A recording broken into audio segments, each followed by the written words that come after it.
This is called the closed palette, where you pre-mix, and an open palette is where you just mix as you go. So closed palette, everything's pre-mixed, predetermined, so that it's just paint by numbers in the end.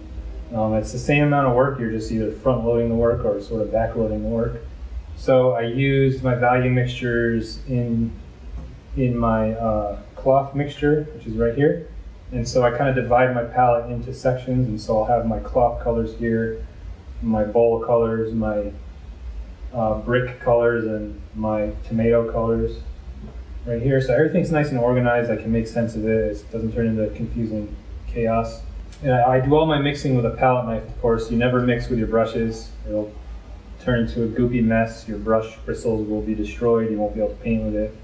You'll be getting paint everywhere. So always always mix paint with a palette knife, a nice, sturdy, professional metal palette knife. You can really dig in and really get a good mix, and you're not going to break it. Cheap plastic palette knives break. You want to just mix it up like so, and then you want to compare it to your subject.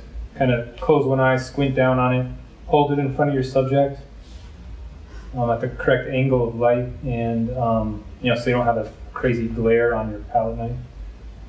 And then just move it around the subject and see where it matches up.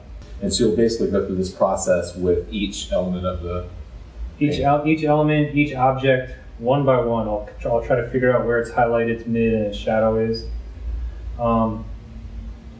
The shadows of the fabric and the shadows of the bowl are incredibly similar, not only in value but in color, hue.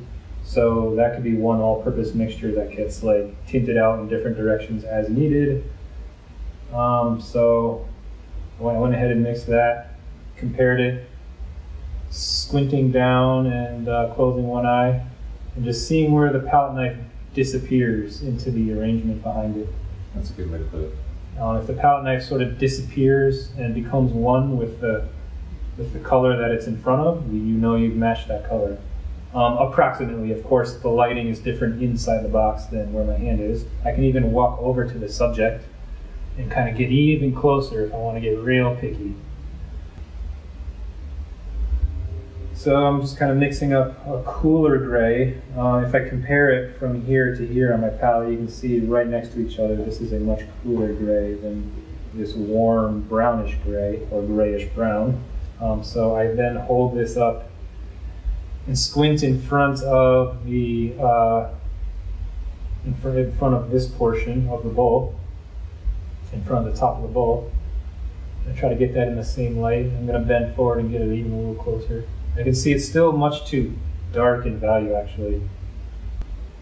And that's a good point too. You may be shooting to mix the light area of the top of that block, and then you find as you go to match that it doesn't match that, but it's really close to one of the slightly darker shadow areas, and from that you might as well go on and get the most of it and use it, right? Yeah, exactly. That's just a matter of efficiency, not wasting paint, not wasting my time and effort.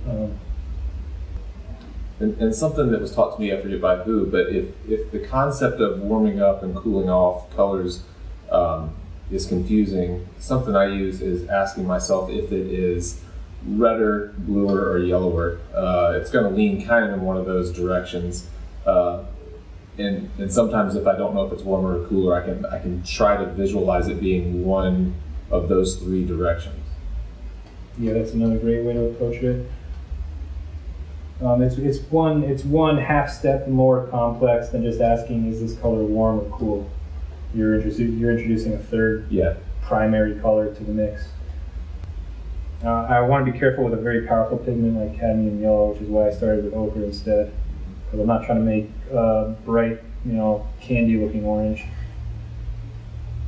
like sort of like a fluorescent flame color. I'm trying to make a more earth-toned tomato orange. I just added some buff titanium, which turned it a little bit pink, because it is catching some of that bright light and getting a little bit pink. I'm going to move closer to the arrangement, try to get in there. Yeah, it's pretty close. So I'm satisfied with that. That's going to be close enough for now. I can make subtle variations during my painting process, but I'm relatively sure I'm in the ballpark.